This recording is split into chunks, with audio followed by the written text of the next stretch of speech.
Waalaikumsalam warahmatullahi wabarakatuh. Alhamdulillahirabbil alamin. Arsalah rasulahu bil huda wa dinil haq yuzhirahu 'ala dini kulli wa kafa billahi syahida. Jazakumullah khair pada rekan-rekan yang sudah hadir pada malam hari ini. Insya Allah pada malam hari ini kita akan melanjutkan kajian kita kerjasama antara Syafiq dengan KPMI membedah kitab Fikih Muyassar dengan guru kita Ustadz Dr. Aris Munandar Rizahullah Ta'ala. Assalamualaikum Ustadz. Waalaikumsalam warahmatullahi wabarakatuh. Sehat Ustadz? Alhamdulillah sehat Pak Irwan. Gimana kabarnya Pak Irwan? Alhamdulillah Ustaz. Baik Ustaz. Dan alhamdulillah juga pada malam hari ini kita bertepatan juga dengan malam 1 Muharram ya Ustaz ya. Oh iya. Semoga kita selalu diberikan keistiqomahan dalam keislaman kita hingga ajal kita kelak. Amin ya rabbal alamin. Amin ya rabb. Baik. Kita segera mulai Ustaz. Ya. Nah, Idris. Saya scan.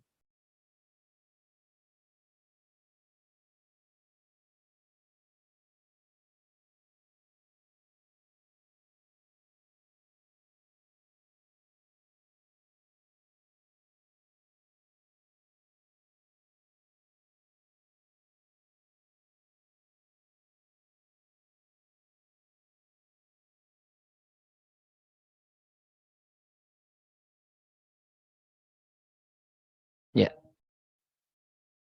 Ustaz. Ya, silakan.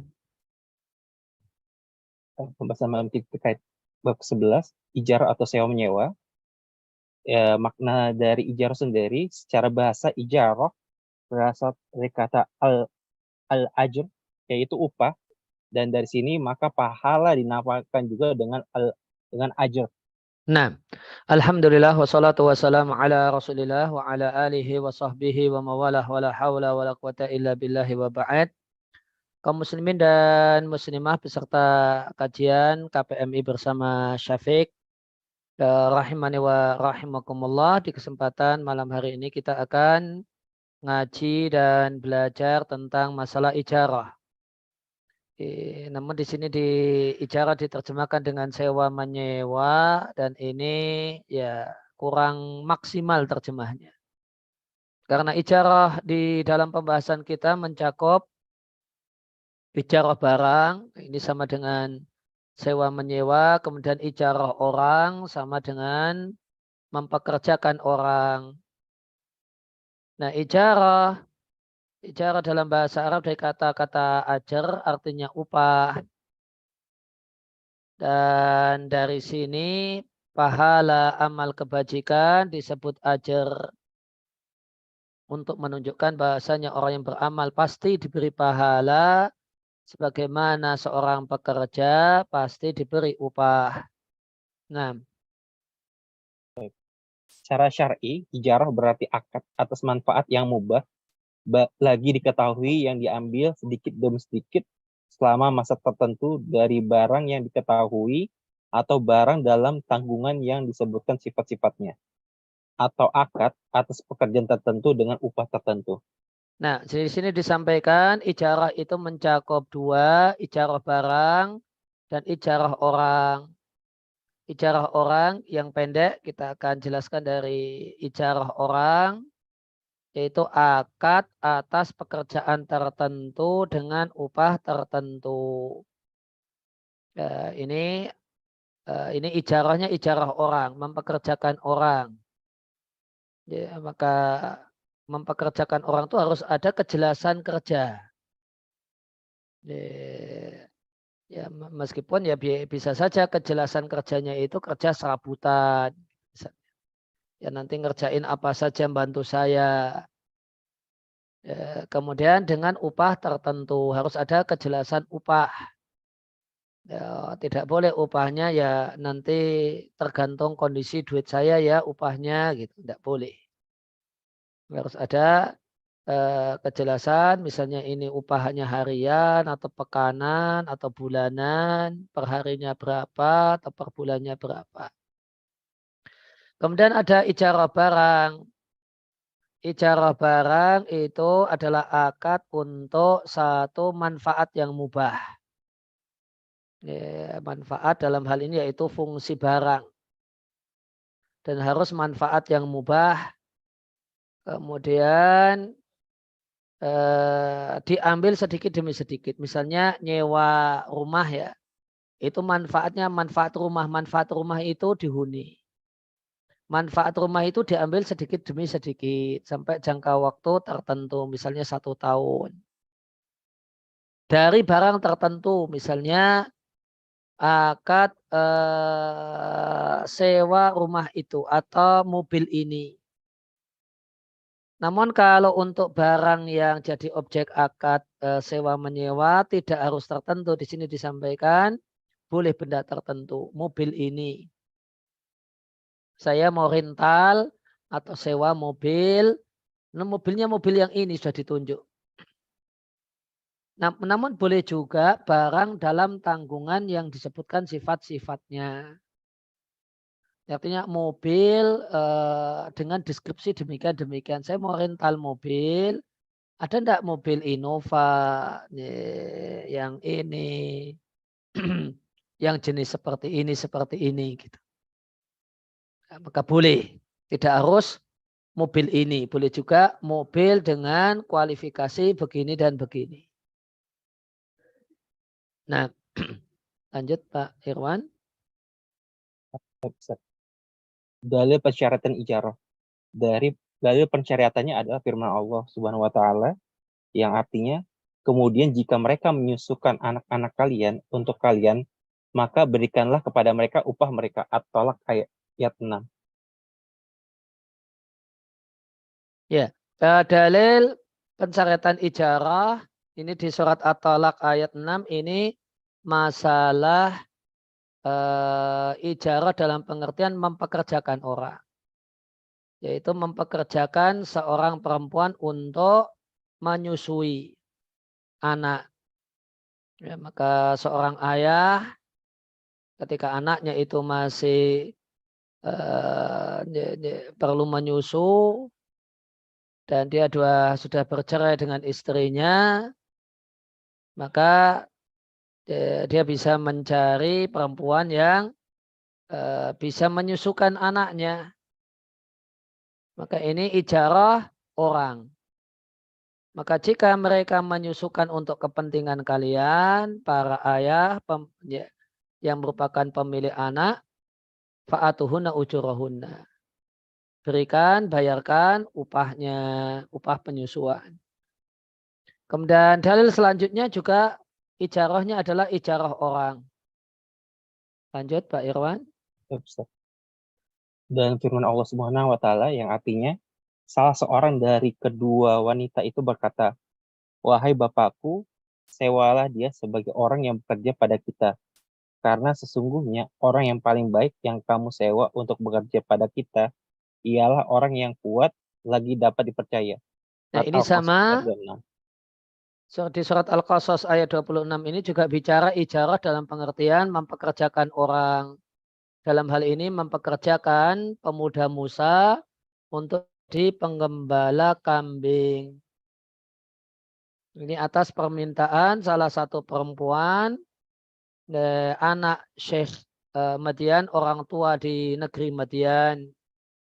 Yang dia adalah Nabi Syuaib menurut sebagian pendapat ulama. Kemudian perempuan ini memberikan alasan kepada ayahnya kenapa cocok mempekerjakan Musa alaihi salam. Dia katakan, fa inna khaira man istajarta al-qawiyul amin. Sebaik-baik orang yang kau pekerjakan adalah orang yang kuat lagi dapat dipercaya. Maka di sini ini ada 2 rukun kepemimpinan dan ada 2 rukun parameter sebaik-baik orang yang dipekerjakan, sebaik-baik orang yang dijadikan karyawan. Adalah orang yang memenuhi 2 kriteria. Kriteria yang pertama adalah al-qawi, orang yang kuat. Orang yang kuat ini dalam bahasa kontemporer, orang yang profesional. Dalam konteks ayat ini tentang mengembalakan kambing, ya orang yang pintar mengembalakan kambing. Ya, maka asas dari yang disebut dengan kuat adalah profesionalisme, kemampuan dalam bekerja yang dibebankan kepadanya dan ditugaskan kepadanya. Kemudian yang kedua adalah al-amin, orang yang amanah. Dan asas amanah adalah rasa takut kepada Allah Subhanahu wa taala. Sehingga karena amanah maka tidak korupsi, tidak manipulasi dan yang lainnya. Maka yang terbaik untuk dipekerjakan adalah dua orang ini. Orang yang betul-betul baik agamanya, punya rasa takut kepada Allah, sehingga dia akan jadi orang yang betul-betul amanah.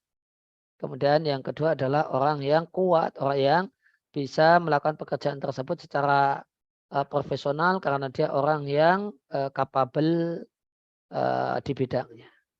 Nah,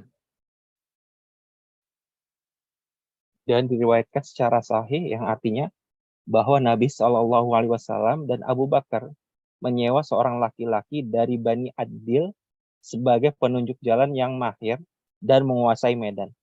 ya ini kemudian dalil hadis ini juga ijarah dalam pengertian mempekerjakan orang. Dan hadis ini dalil bolehnya mempekerjakan non-muslim. Seorang muslim boleh saja punya karyawan non-muslim. Karena Nabi dan Abu Bakar mempekerjakan seorang yang namanya Abdullah ibn Khirid. Ya, Abdullah yang dia adalah seorang yang khirid, seorang yang profesional. Karena dia tahu jalan-jalan di padang pasir. Ya dipekerjakan dalam bentuk hadian menjadi penunjuk jalan perjalanan hijrah Nabi Shallallahu Alaihi Wasallam dari Makkah ke Madinah. Nah, ini berarti mempekerjakan orang, dalil disyariatkannya mempekerjakan orang dan dalil disyariatkannya dan dibolehkannya mempekerjakan non Muslim. Nah, Disebutkan ancaman bagi orang yang tidak memberikan upah kepada pekerjanya dari Abu Hurairah radhiyallahu anhu bahwa Rasulullah SAW bersabda yang artinya Allah Allah berfirman ada tiga orang yang ada tiga orang yang aku adalah musuh mereka pada hari kiamat. Lalu beliau menyebutkan di antara mereka seorang laki-laki yang memperkerjakan seorang pekerja, lalu dia mengambil penuh manfaat dari pekerjaannya, namun dia tidak memberinya upahnya. nah, maka ini juga dalil tentang ijarah dalam pengertian mempekerjakan orang. Ada tiga orang yang akan jadi musuh Allah Subhanahu wa taala pada hari kiamat. Salah satunya adalah seorang yang mempekerjakan pekerja. Lantas si majikan ini telah mengambil penuh manfaat dari pekerjanya, betul-betul maksimal dipekerjakan. Setelah pekerja ini maksimal bekerja, namun ternyata dia tidak memberi upahnya. Ya, namun dia tidak mau memberikan ya tidak ya si orang ya pihak yang mempekerjakan ini tidak bayar upahnya. Dia tipu pekerja tersebut. Maka ini akan jadi musuh Allah Subhanahu wa taala pada hari kiamat. Dan ini menunjukkan kalau ini dosa besar. Artinya siapa yang mempekerjakan orang dengan kesepakatan gaji yang telah ditentukan, maka dia wajib melaksanakan kesepakatannya. Nah, Dari Ibnu Umar radhiyallahu anhu dia berkata, Rasulullah Shallallahu Alaihi Wasallam bersabda yang artinya berikanlah upah kepada pekerja sebelum keringatnya kering. ya ini juga hadis tentang ijarah dalam pengertian mempekerjakan orang. Berikanlah upah kepada orang yang dipekerjakan sebelum keringatnya kering. Artinya segera memberi upah, jangan ditunda-tunda. Maka menunda-nunda pembayaran upah itu satu hal yang Nabi larang. apalagi yang hadis sebelumnya tidak ngasih upah sama sekali, maka ini tentu lebih terlarang lagi, lebih haram lagi. Maka kita lihat dalil ayat dan hadis yang dibawakan oleh penulis, semuanya itu berkaitan dengan ijarah dalam artian mempekerjakan orang, bukan menyewakan barang. Ya meskipun ya mempekerjakan kemudian menyewakan barang satu hal yang diperbolehkan. Namun ya cuma kalau kita perhatikan, kita cermati, hanya ya kita mau simpulkan ya, kalau kita cermati ayat Al-Quran, 2 ayat Al-Quran, kemudian berapa tadi 3 hadis Nabi, itu semuanya ijarah dalam artian mempekerjakan orang dan bukan menyewakan barang. Nah, kemudian syarat-syarat ijarah. Syarat-syarat ijarah, yang pertama, ijarah atau sewa menyewa tidak sah kecuali dari orang yang boleh bertindak atau bertransaksi, yaitu orang yang berakal, dewasa, merdeka, dan bertindak lurus. Ya, maka terjemahnya kurang maksimal ya. Ijarah bukan hanya sewa menyewa atau mempekerjakan orang, itu akadnya tidak sah kecuali pelakunya adalah orang yang boleh melakukan tindakan hukum, yaitu orang yang boleh bertransaksi. Orang yang boleh bertransaksi itu balik dan berakal. Balik itu dewasa, bukan anak-anak. Berakal itu berarti tidak gila. Ya, orang merdeka bukan budak. Kemudian rasyid diterjemahkan dengan bertindak lurus. Rasyid artinya sudah pintar bertransaksi, tidak mudah diakali, tidak mudah ditipu, sudah ngerti harga dan sebagainya. Nah, Kedua, manfaat jasa yang disewakan itu diketahui karena manfaat jasa tersebut adalah objek yang diakad. Maka disyaratkan harus diketahui sebagaimana jual beli. ya sewa menyewa itu hakikatnya seperti jual beli. Bedanya kalau baik jual beli barang itu adalah jual barang, kalau ijarah itu jual jasa. Sehingga apa yang jadi syarat dalam jual beli semestinya juga berlaku dalam ijarah. Nah, kalau dalam jual beli harga itu harus jelas. Atau objek transaksi jual beli barang yang dijual harus jelas. Maka dalam ijarah objek transaksinya juga harus jelas, yaitu manfaat barang yang diketahui. Dan manfaatnya apa harus jelas. Karena manfaat barang ini adalah objek transaksi. Ya, maka objek transaksinya harus jelas. Sebagaimana dalam jual beli, objek transaksi yaitu barang yang diperjualbelikan juga harus jelas. Nah, kemudian yang ketiga, Upah diketahui karena upah adalah pengganti atau alat tukar dalam transaksi tukar-menukar. Sehingga harus diketahui sebagaimana harga barang dalam jual beli. ya maka di sini sama dianalogkan dengan ketentuan dalam jual beli.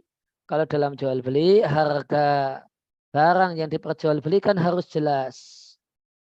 Maka dalam sewa menyewa juga demikian, harga barang yang atau harga barang yang jadi objek sewa, boleh jadi itu rental mobil atau kemudian sewa rumah harus jelas. Dan ingat tadi ijarah juga bermakna mempekerjakan orang, itu upahnya harus jelas.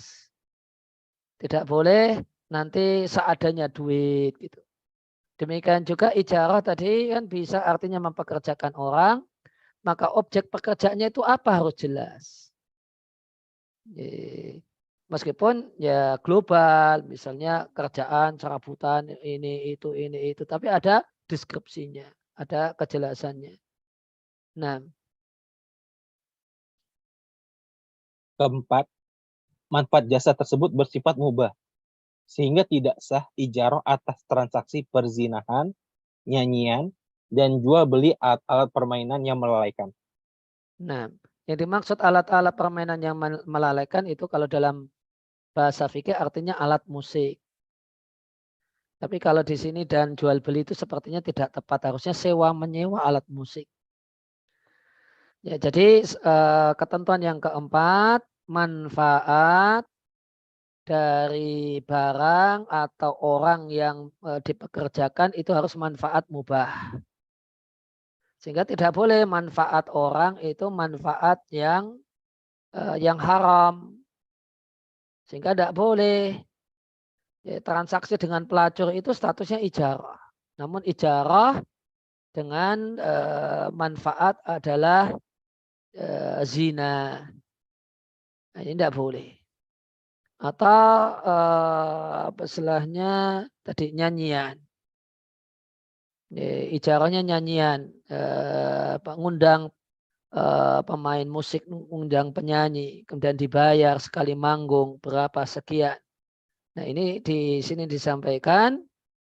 Ini ijarah yang tidak sah karena objeknya sesuatu yang haram. Ya, kalau zina dan menyanyi ini ijarah dalam pengertian mempekerjakan orang. Kalau ijarah dalam artian sewa barang, contohnya mungkin ini bukan jual beli ya, namun sewa menyewa. Contohnya menyewakan alat musik. Ini ijarah alat musik dan ini ijarah ijarah yang haram dan tidak sah. Nah, Kelima, manfaat jasa bisa diambil secara penuh, sehingga tidak sah ijarah atas sesuatu yang manfaatnya tidak bisa diambil, seperti menyewa orang buta untuk menjaga sesuatu yang memerlukan penglihatan. ya manfaat jasa bisa diambil secara penuh, tidak sah ijarah atas sesuatu yang manfaatnya tidak bisa diambil. Contohnya ijarah dalam artian mempekerjakan orang, dalam hal ini mempekerjakan orang buta untuk jaga sesuatu, dan untuk jaga sesuatu tersebut perlu penglihatan, misalnya untuk jaga anak kecil. Dia main kemana, jalan kemana. Kalau orang buta tentu tidak bisa melakukan pekerjaan ini. Maka ini ijarah mempekerjakan orang yang tidak sah. Nah, lanjut. Keenam, manfaat yang disewakan adalah milik sah penjual jasa atau diizinkan olehnya. Karena ijarah adalah jual beli manfaat, maka hal itu disyaratkan di dalam transaksi tersebut seperti jual beli. Nah, jadi manfaat itu milik pihak yang menyewakan. Tidak harus barangnya, tapi manfaatnya. Sehingga karena yang disyaratkan orang yang menyewakan adalah memiliki manfaat, bukan memiliki barang, maka diperbolehkan menyewakan sewaan. Menyewakan barang yang disewa. Misalnya misalnya ada orang yang sewa rumah 5 tahun.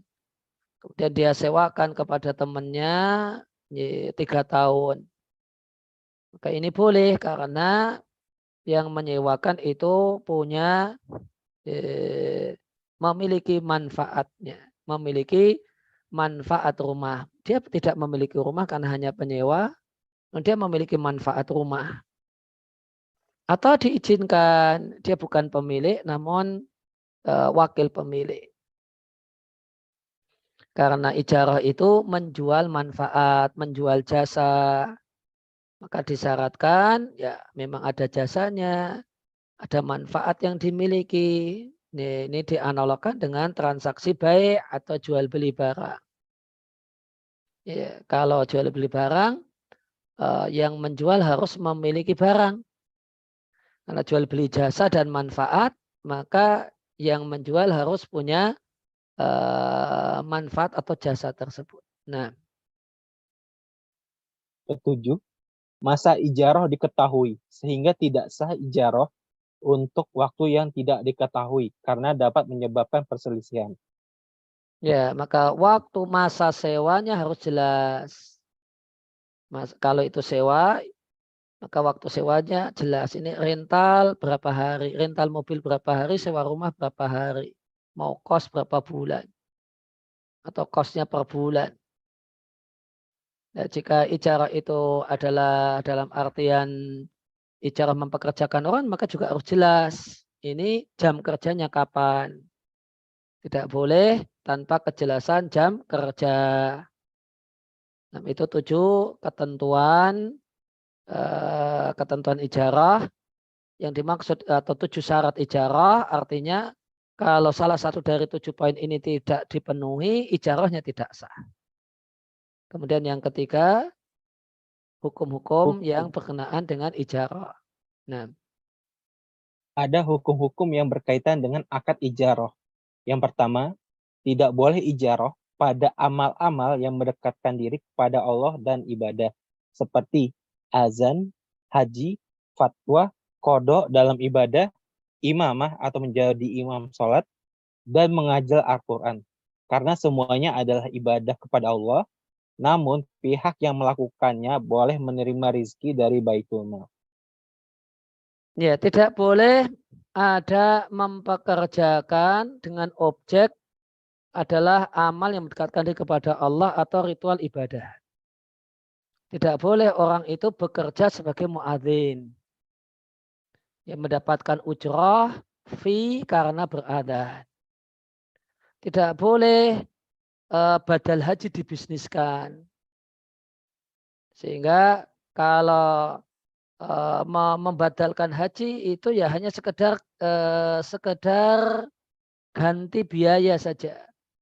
Bukan dibisniskan sehingga dapat keuntungan, dapat fee karena badal haji.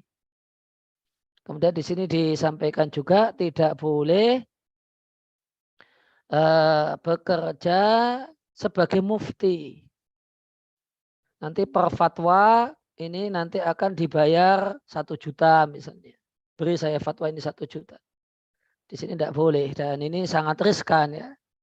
Ya kalau dibolehkan nanti ada fatwa-fatwa pesanan. Kemudian qadha di sini ditulis dalam ibadah, ini enggak ada ya di kitabnya. Jadi mungkin di sini disampaikan bahasanya jadi hakim itu tidak boleh jadi pekerjaan. Fi karena memutuskan perkara sengketa di peradilan. Terus bolehnya apa? Nanti ada penjelasannya di akhir. Demikian juga tidak boleh fee atau ujroh karena jadi imam sholat. Kemudian tidak boleh dapat fee karena ngajar Al-Quran.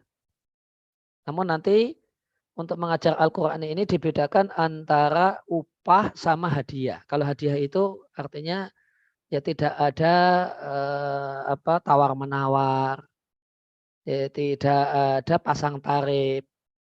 Kalau ujroh untuk mengajar Al-Quran artinya ada pasang tarif. Ini ngajar Al-Quran per jam sekian. Pasang tarif di sini disampaikan tidak boleh. Ya, apa yang boleh kalau pakai mengacu dengan yang di sini, maka yang boleh adalah hadiah.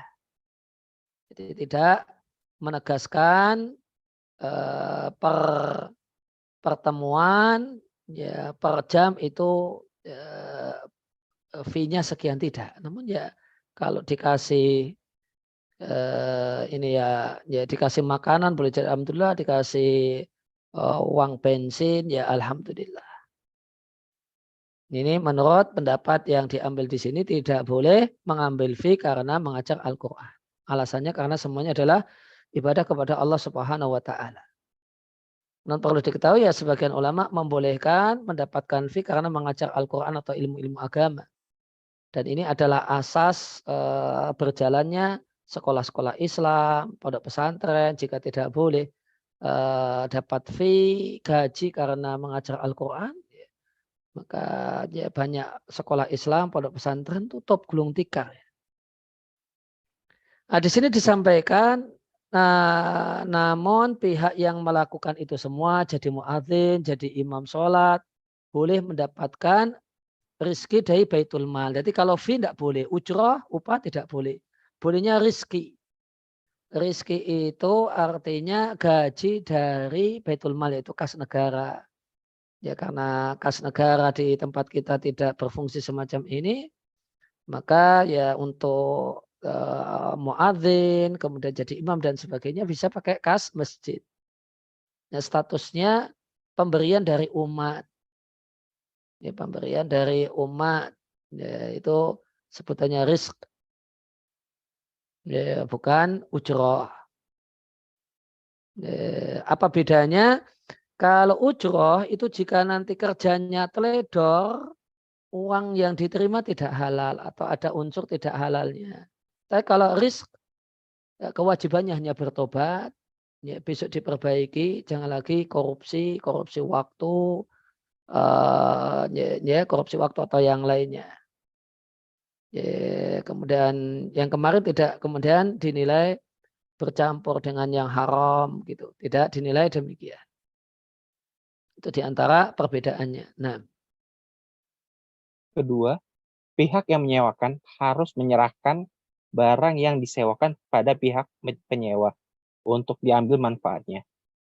Penyewa wajib menjaga barang yang disewa dan membayar upah pada waktu yang disepakati.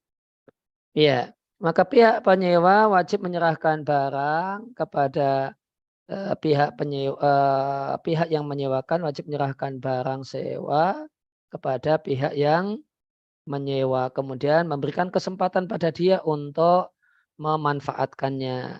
Namun kalau ini ijarah orang, kalau ijarah dalam pengertian ijarah orang artinya seorang pekerja itu wajib menyerahkan dirinya di jam kerja, eh, menyerahkan dirinya untuk bisa dimanfaatkan oleh pihak yang mempekerjakan. Jika ternyata tidak ada pekerjaan, maka ini telah memenuhi kewajibannya. Kemudian kewajiban penyewa menjaga barang yang disewa. Ya, dia tidak boleh seenaknya sehingga rusak. Kemudian punya kewajiban membayar ujrah atau fee di waktu yang telah disepakati. Nah, Ketiga, tidak boleh membatalkan akad ijarah oleh salah satu pihak kecuali dengan kerelaan dari pihak yang lain. Bila salah sampai di situ dulu, Pak. Tidak boleh pembatalan akad ijarah secara sepihak. Jadi kalau yaitu sewa menyewa secara sepihak itu tidak boleh. Ini berlaku terutama untuk sewa menyewa. Rumah yang sudah disewa 5 tahun, itu 2 tahun mau diambil alih sama yang punya tidak boleh. Kecuali pihak yang menyewa itu rela. Ya, jadi kalau sepihak tidak boleh. Ya haram hukumnya. Ya, kalau pihak itu pihak penyewa dinego tidak mau ya kembali pada kesepakatan awal. Kalau kesepakatan awal rumah itu disewa 5 tahun ya sudah 5 tahun gitu.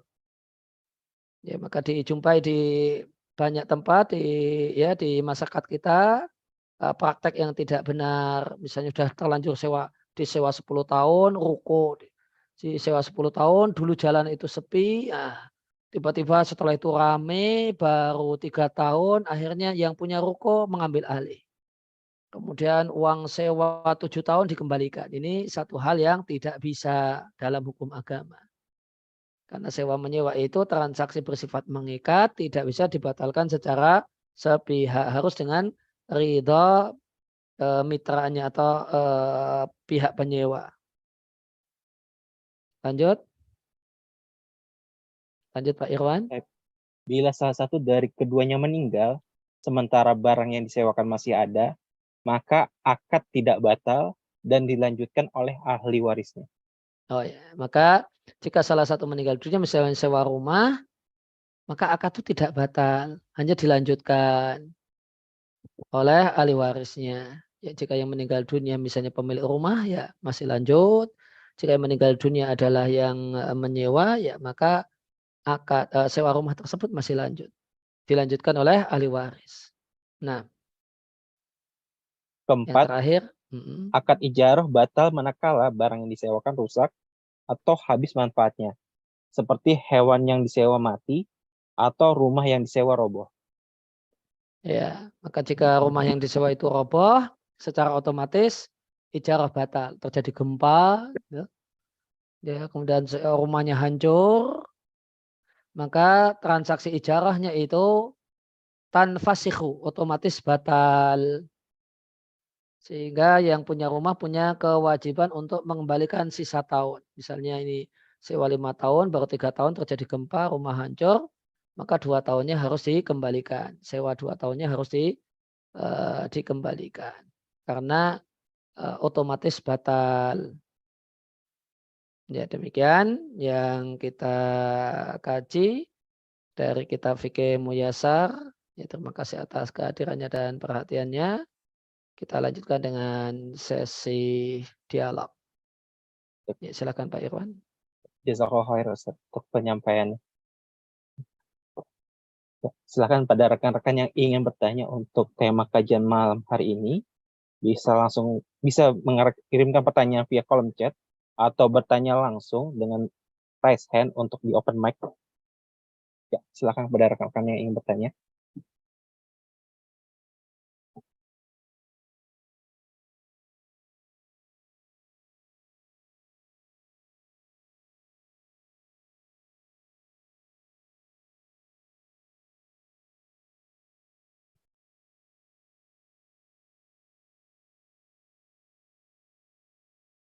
Mungkin pertanyaan dari Pak Irwan untuk mancing. Baik, Ustaz. Mungkin ini pertanyaan ini sih, Ustaz. Misalkan kejadian Ustaz, suatu ketika ada anak kos Ustaz, kan dia misalkan menyewa kos itu selama dia 4 tahun kuliah Ustaz. Iya. Nah, qadarullah ketika dia kuliah, yang bersangkutan itu meninggal dunia Ustaz. Nah, itu untuk terkait hak sewanya kan dilanjutkan dengan ini ya Ustaz ya, dilanjutkan Ahli oleh waris. ahli waris. Ya masalahnya Iya. kan ini kosan Ustaz, itu apakah diperbolehkan jika ahli warisnya itu meminta kembali uangnya Ustaz? Ya boleh saja kalau ibu kos atau yang punya kos itu mau ridho tadi. Saling ridho boleh. Kalau enggak ya nanti ahli warisnya bisa menyewakan sewaan. Kalau dia tidak mau pakai, maka menyewakan sewaan. Dikoskan, disewakan kepada yang lain. Gitu. Oh, bagus. Jadi hak sewanya dia selama sisanya itu disewakan lagi kepada yang lain ya Ustaz ya? Betul bisa demikian. Jadi, karena menyewakan sewaan itu boleh kecuali jika ada perjanjian dan ketentuan bahasanya tidak boleh disewakan. Bagus, Ustaz. Baik. Ini ada pertanyaan Ustaz dari Farid Fauzan. Bismillah. Assalamualaikum Ustaz, izin bertanya. Jika di awal akad ada klausul, jika kendaraan yang disewa hilang atau rusak, harus ganti rugi, bolehkah? Ya tadi kewajiban penyewa itu untuk jaga barang, misalnya dia sewa kendaraan, sewa mobil, dia harus menjaganya baik-baik. Kemudian jika karena keteledoran mobil tersebut nabrak pohon, ya maka dia punya kewajiban untuk mengganti kerusakan yang ada. Jadi tapi kalau jika tanpa keteledoran ya, terjadi kerusakan, jadi misalnya bannya meledak, ya bukan karena keteledoran. Kemudian maka pada dasarnya kalau kerusakan di barang sewa itu kewajiban pemilik. Itu hukum dasarnya. Tapi kalau penyewa sukarela dengan kerelaan hati, dia yang mengganti tidak masalah. Asalkan di sini bukan dalam rangka trik untuk riba. Nah, ya, silakan bagi rekan-rekan yang ingin bertanya bisa langsung raise kan. Untuk jika ingin bertanya langsung atau bisa juga kirimkan pertanyaannya di kolom chat.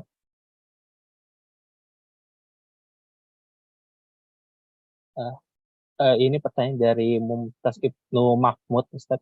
Bismillah, izin bertanya. Yang pertama, bagaimana hukum mendapat upah mengajar Al-Quran dari lembaga tempat bekerja? ya satu-satu. Kalau mendapatkan upah, jadi pasang tarif karena mengajarkan Al-Quran atau ilmu agama dari lembaga pendidikan tempat bekerja, tadi ulama berselisih pendapat. Ya. Ulama berselisih pendapat. Ya, tadi kalau dipakai buku fikih muyasar tidak boleh.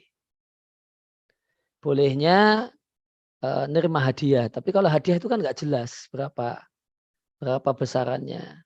Kemudian ya solusi yang lain adalah rizq dari baitul mal.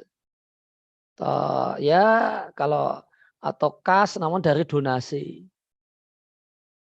Namun pendapat yang lebih tepat dalam hal ini sebagaimana pendapat jumhur mayoritas para ulama bahasanya ujrah atau upah karena mengajar Al-Quran dan ilmu agama hukumnya boleh.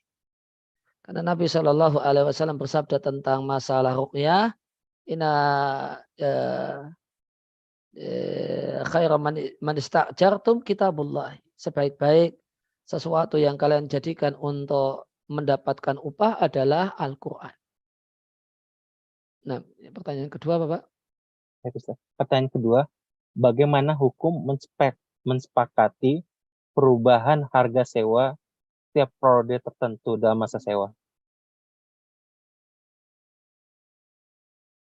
Ya, jika misalnya sewanya 2 tahun,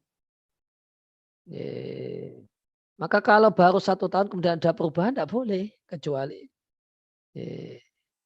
ya tidak boleh karena sewa itu akadnya harus ada kejelasan upah sewa. Nanti kalau di tahun kedua ada kenaikan ya, tapi nggak tahu, itu tidak boleh seperti itu. Tapi kalau setelah 2 tahun selesai kemudian akan lanjut 2 tahun berikutnya ada kenaikan, tidak masalah. Nah, Ustaz. Pertanyaan selanjutnya dari Farid Fauzan. Ahsanallahu ilaikum Ustaz, izin bertanya. Mohon penjelasannya terkait ijarah muntahiyah bitamlik dan leasing syariah. Jazakallahu khair. Saya akan bahas yang jadi pembahasan kita yaitu IMBT, Ijarah Muntahiyah Bitamlik. Maka Ijarah Muntahiyah Bitamlik ini dibolehkan oleh DSN MUI, demikian juga AAOIV. Namun syaratnya ketentuan ijarah itu dilaksanakan. Itu jelas dari DSN demikian. Dan ketentuan ijarah itu apa? Biaya operasional barang yang disewakan itu tanggungan pemilik. Jadi kalau ijarah muntahiyah bitamlik itu atau sewa beli itu motor, nanti ganti oli itu tanggungan pemilik, ganti ban itu tanggungan pemilik, dan seterusnya. Bukan tanggungan penyewa. Sebagaimana sewa rumah itu pada dasarnya kalau ada keran bocor, genteng rusak, itu kewajiban pemilik rumah. Nah, maka dalam bicara IMBT atau sewa beli, ketentuan ini harus dipatuhi. Supaya tidak jadi akal-akalan riba. Nah, wallahu a'lam. Ustaz, ini mungkin tadi pertanyaan sudah dijawab juga Ustaz dari yang Abu Emi. Jika rumah kontrakan bocor, siapa yang bertanggung jawab? Ya, hukum asalnya ketentuan dalam ijarah, kerusakan barang sewa itu kewajiban pemilik barang sewa. Misalnya rental mobil, itu kalau ya perlu ganti oli dan perlu ganti ban, itu kewajiban pihak yang merentalkan, bukan kewajiban penyewa atau pihak yang merental. Nah, Silakan dari Mumtaz Ibnu Mahmud lagi izin bertanya lagi Ustaz. Misal jika rencana sewa selama 5 tahun, namun para pihak membuat kesepakatan bahwa nanti setiap 1 semester akan dilakukan review harga sewa dengan mengacu pada harga sewa. Apakah hal ini diperbolehkan? ya tidak boleh karena ini berarti tidak ada kejelasan harga sewa. Kecuali ya Sewanya bukan 5 tahun, namun sewanya per semester. Sewanya per 6 bulan. Nanti setiap selesai 6 bulan ditanyain lagi, lanjut sewa enggak? Kalau lanjut sewa, nanti harga sewa kita perbarui, kita sesuaikan. Gitu. Ustaz, silakan bagi rekan-rekan yang masih ingin bertanya, bisa langsung kirimkan pertanyaan di kolom chat, ataupun juga bisa bertanya langsung.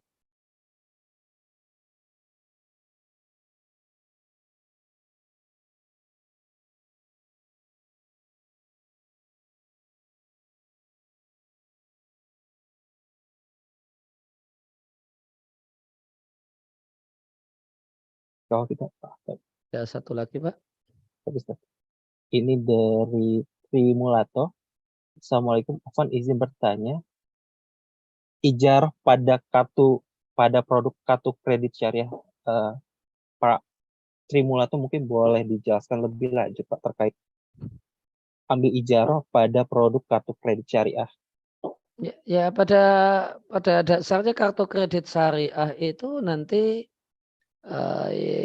bermasalah karena itu fi kafalah. Ya. Fi kafalah. Ya, kemarin telah kita bahas di pertemuan sebelumnya tentang fi kafalah berkaitan dengan anjak piutang. Nah, ini bermasalah dari sisi kartu kreditnya sendiri sudah bermasalah. Ya kita tidak tutup mata DSN membolehkannya, namun dengan tetap menghormati DSN kita sampaikan bahasanya ya jamaahir ulama melarang fi kafalah dan menilai fi kafalah itu riba. Nah, ini dari Pak Muhammad Wildan, silakan Pak untuk di open mic-nya.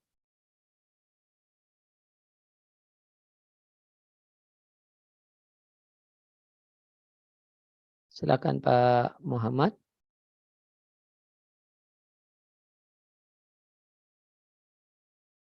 Silakan Pak untuk di open mic-nya Pak.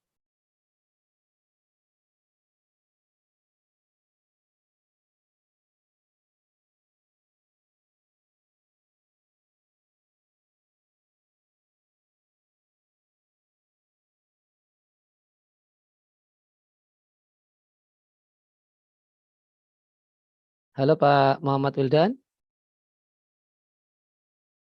Dia udah. Present kepada Ustaz. Iya. Silakan Pak Muhammad Wildan untuk di open mic-nya Pak. Sudah di request untuk unmute. Ada satu. Ya. Yes, mungkin Pak Mas Mumtaz saja. Silakan Pak. Ya, baik. Bismillah. Alhamdulillah, jazakallah khairan Ustaz. Tadi beberapa pertanyaan sebelumnya telah dijawab. Ini terkait dengan mungkin menyambung pertanyaan sebelumnya terkait IMBT Ustaz.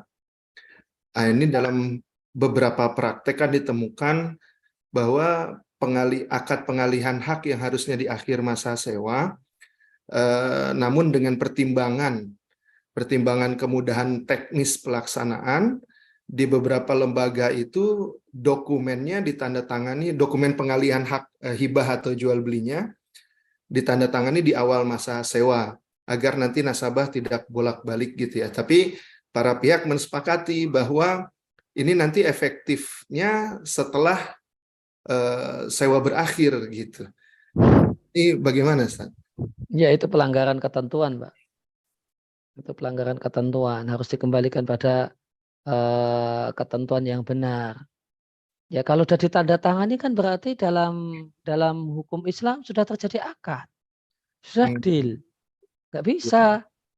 Kemudian sudah deal, nanti efektifnya setelah setelah masa sekian. Ini namanya perjanjian yang bertentangan dengan muqtadha akad, dengan konsekuensi akad. Begitu terjadi akad ya sudah. Kalau di situ ada akad jual beli ya sudah, itu jual beli, berarti nggak jadi sewa menyewa. Jadi harus oleh karena itu ditegaskan di ketentuan standar transaksi AAOIV antara akad ijarah dengan akad yang pasangannya mau hibah, mau jual beli, itu harus terpisah. Kalau menyatu seperti itu, maka itu pelanggaran terhadap ketentuan. Ustaz, jazakallah. Izin masih menyambung, Ustaz. Seandainya kita ikuti aturan gitu ya. Nah, ini case-nya masih dalam hal IMBT, tapi hal lainnya kan itu menentukan harga, misalnya harga jual beli di akhir masa sewa gitu ya. Nah, harga jual beli itu apakah bisa ditentukan di awal akad sewa maksud saya, atau bagaimana, Ustaz? Ya tidak bisa, Pak. Ya, itu nanti berarti tidak terpisah. Dan kalau di realita LKS sebenarnya kalau mau patuh dengan ketuaan IMBT itu sangat merepotkan. Karena biaya kerusakan itu ditanggung pemilik loh. Ya, betul, Ustaz. Iya, repot sekali kalau mau patuh syariat. Kecuali kalau mau melanggar syariat. Tapi kalau mau tetap komitmen dengan kepatuhan terhadap syariat, ini susah sekali. Capek gitu. Kosnya banyak banget gitu. Coba motor ganti oli ini padahal masa sewanya 3 tahun, ganti ban dan seterusnya. Nah, Jadi costly ya, Ustaz, bagi yang pemilik ya, Ustaz. iya. Dan kalau ini kemudian dibuat aturan, oh ini nanti tanggungan penyewa, ini jalan riba ini. Iya, Karena iya. hakikatnya cuma mengutangi saja, bukan mau menyewakan. Nah, Ustaz, jazakallah khairan. wah iya. Dan terakhir Pak, itu di chat. Ini pertanyaan dari Muhammad Wildan. Apa Ustaz izin bertanya, dalam pembuatan kontrak kerja dengan karyawan, ada hak-hak karyawan yang sudah diatur oleh pemerintah. Apakah kita sebagai pelaku usaha wajib untuk memenuhi semua hak yang sudah diatur pemerintah? Hayyakumullah wa jazakumullah khairan. Ya, wahayakumullah wa jazakumullah khairan. Ya, kalau secara syariat yang berlaku adalah kesepakatan antara kita dengan karyawan. Jadi dari pemerintah misalnya harus UMR. Tapi kita punya kesepakatan dengan karyawan, saat ini kami belum mampu UMR. Kalau mau bersedia kerja di tempat kami dengan upah sekian, ahlan wa sahlan. Kalau enggak, ya kami kemampuannya sekian. Kemudian pihak calon pekerja tersebut sepakat, ya maka itu yang mengikat. Ya sepakat ternyata tidak UMR misalnya. Maka itulah yang mengikat gitu. Sehingga aturan pemerintah dalam hal ini jadi acuan. Namun real yang mengikat secara hukum agama adalah kesepakatan real antara pihak perusahaan dengan karyawan.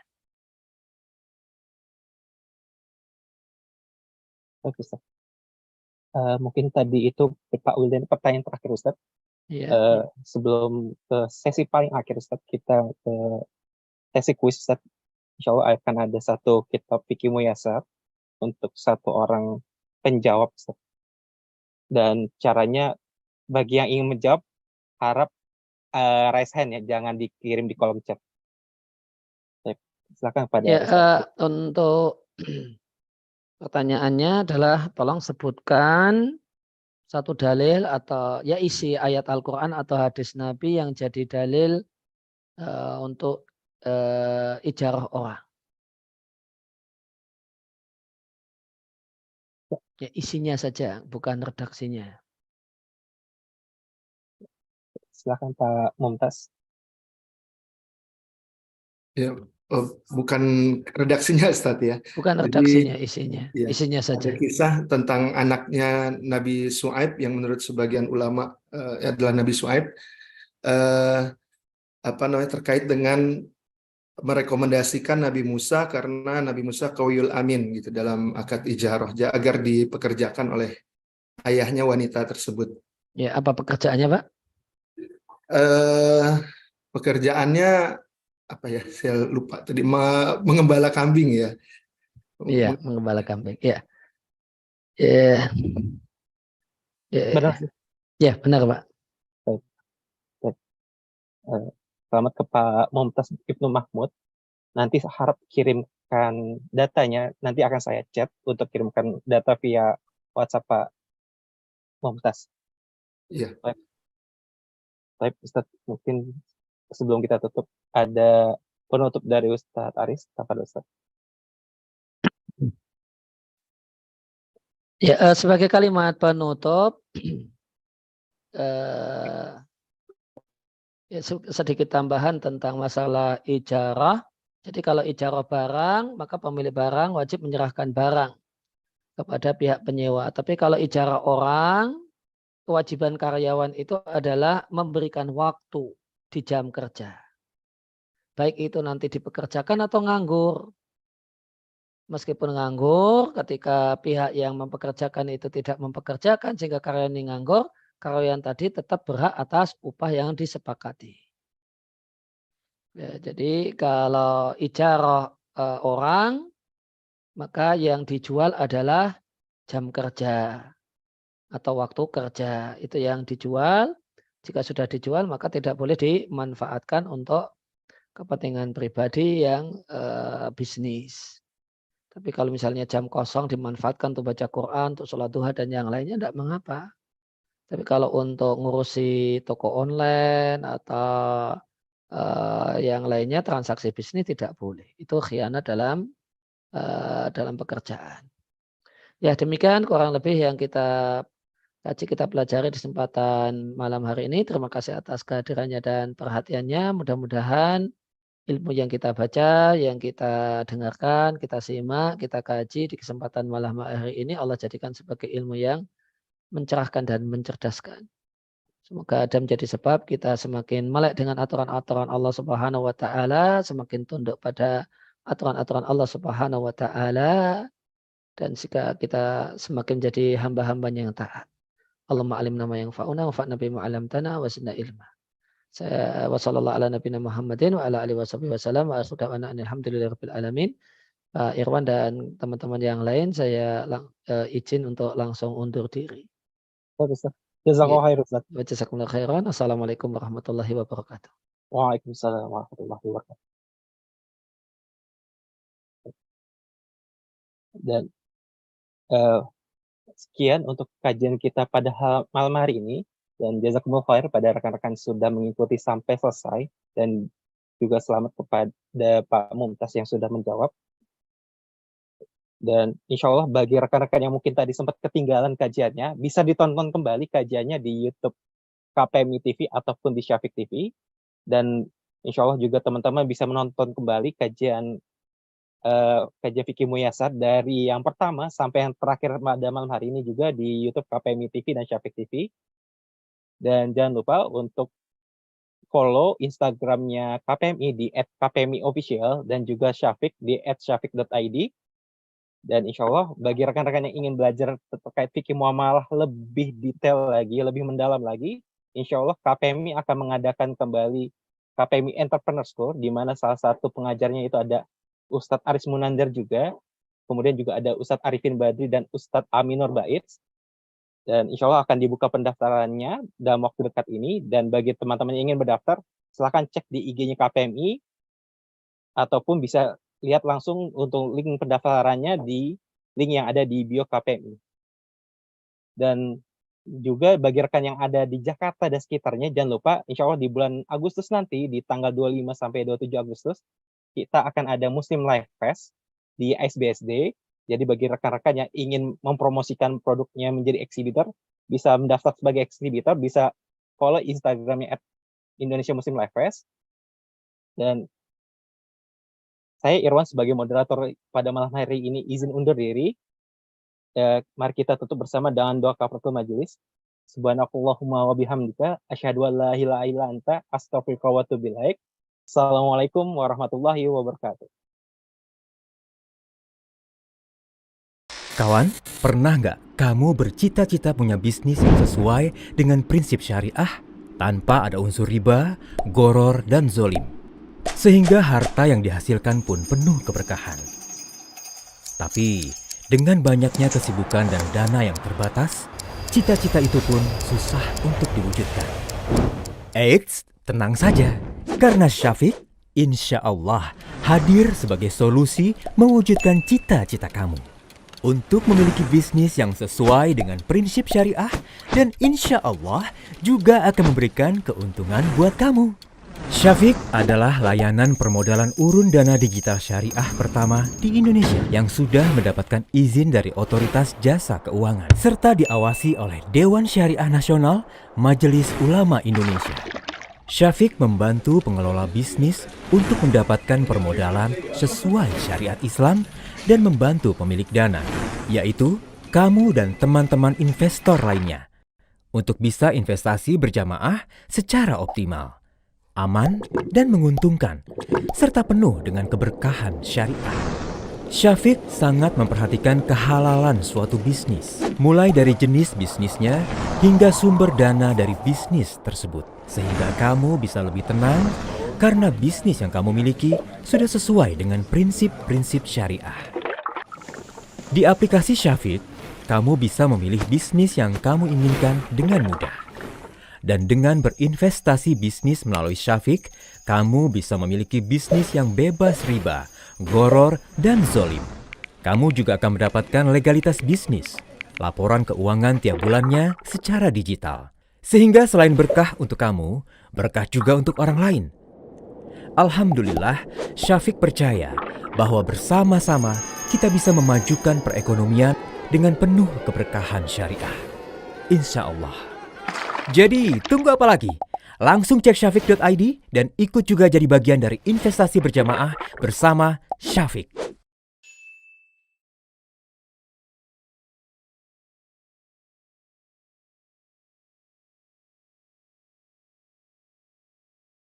Syafiq adalah sekuritas crowdfunding syariah pertama di Indonesia yang sudah berizin dan diawasi oleh OJK serta DSN MUI dengan rata-rata proyeksi imbal hasil lebih dari 15% per tahun. Hingga saat ini, alhamdulillah telah menyalurkan miliaran pendanaan dari ribuan investor. Semoga dengan hadirnya Syafiq ke tengah-tengah kaum muslimin bisa membantu UKM untuk mendapatkan permodalan dengan mudah dan tanpa melanggar syariat, serta bisa membantu para pemodal untuk berinvestasi dengan mudah dan nyaman. Juga insya Allah tidak ada pelanggaran syariat. Syafiq, investasi berjamaah.